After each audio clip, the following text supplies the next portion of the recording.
people don't understand, like I mentioned, when you arouse yourself with these things, you're opening yourself up to a whole nother world that people don't understand. And as you mentioned, the musicians playing with the Ouija board, people don't know what these people are doing behind the scenes. There's a reason these women and these people are screaming in the crowd for them.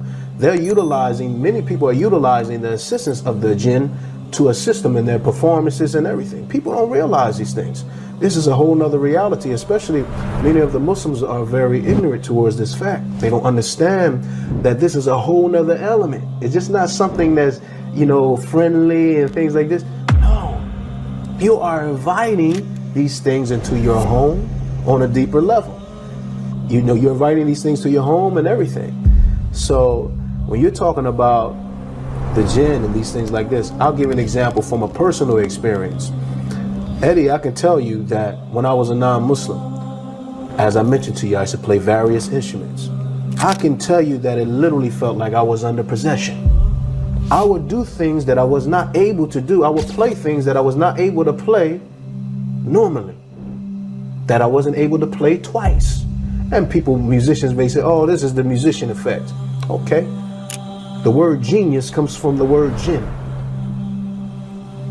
So, me and a brother in Egypt, I remember we were having this conversation. He's a brother that knew Jimi Hendrix. He knew a lot of people. He's an old school musician. And he said, me and him were playing around talking about the word genius and stuff like this. He said,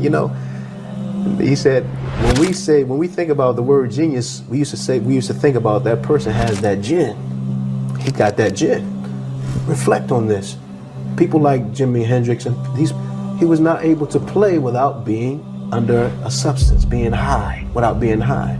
So we know, even from a scholarly point of view, what do the scholars mention about people that get high and things like this? You make yourself open to what? The jinn.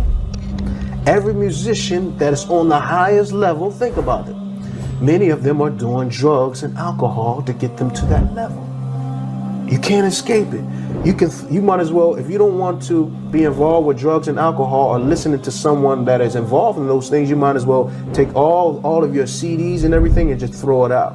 Because this is what the people that you're listening to, this is what they're involved in, many of them. Getting high, alcohol, and as you mentioned, Islam clearly clarifies and makes clear the position on those things. So, and when we're talking about soul music,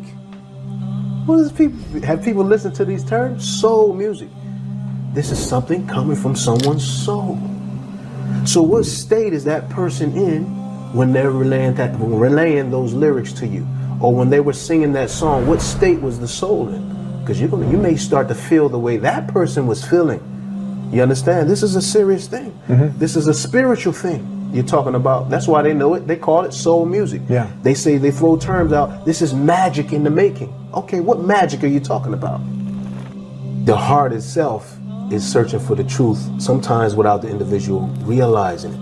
But what happens is that we become so busy, and I was just having this conversation with another brother about how Shaitan makes us so busy in our lives, whether it be with music, once again, movies. You're watching, people that are glued to the TV, literally becoming a zombie. We become so busy in our lifestyle that we don't realize the heart is literally screaming out. It's screaming for guidance. So the difference between my heart then and now is no comparison.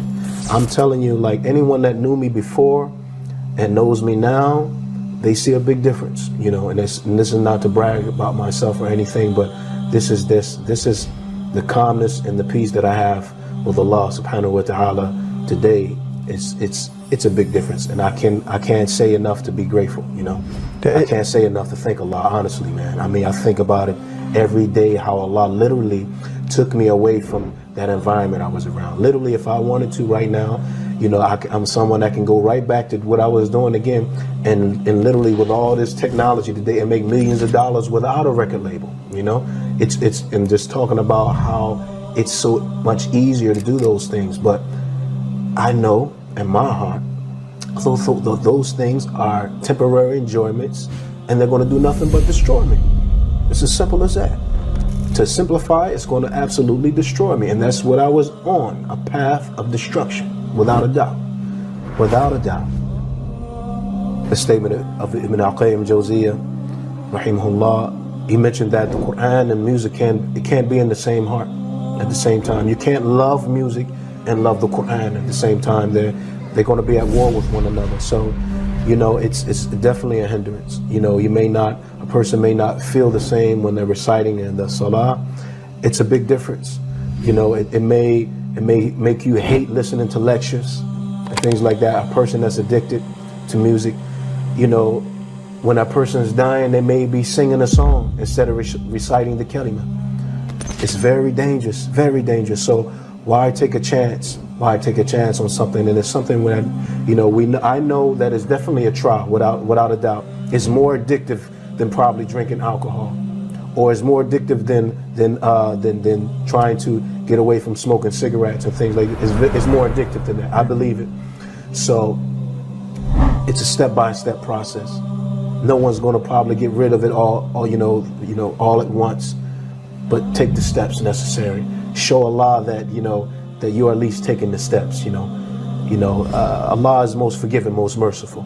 So and most importantly, I would say with that is to ask Allah to assist us when we have those addictions. Just ask Allah, ask your Creator to assist you.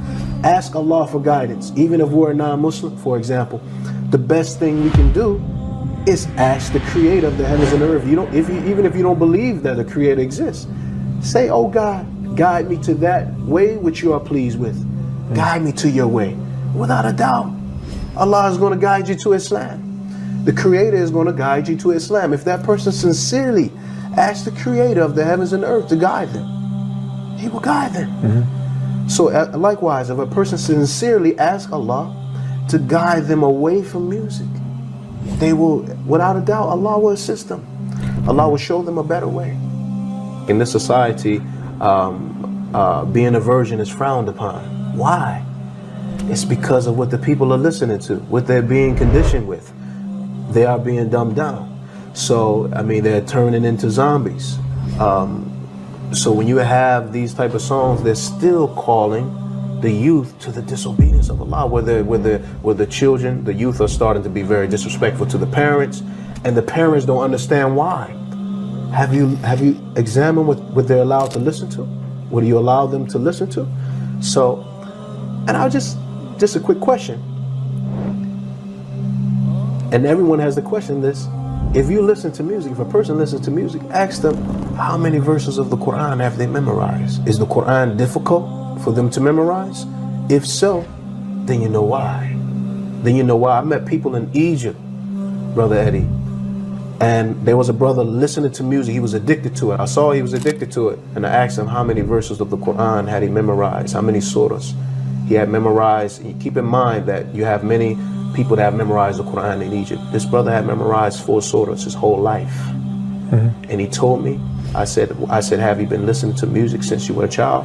He said, yes, I've been listening to it, and he said, I'm addicted to it. I said, this is the reason. This is the reason. So anyone that has that same problem, just look at the opposite, the Quran, and see how much time you spend with the Quran, and you'll see that Shaitan is trying to take you away from Allah.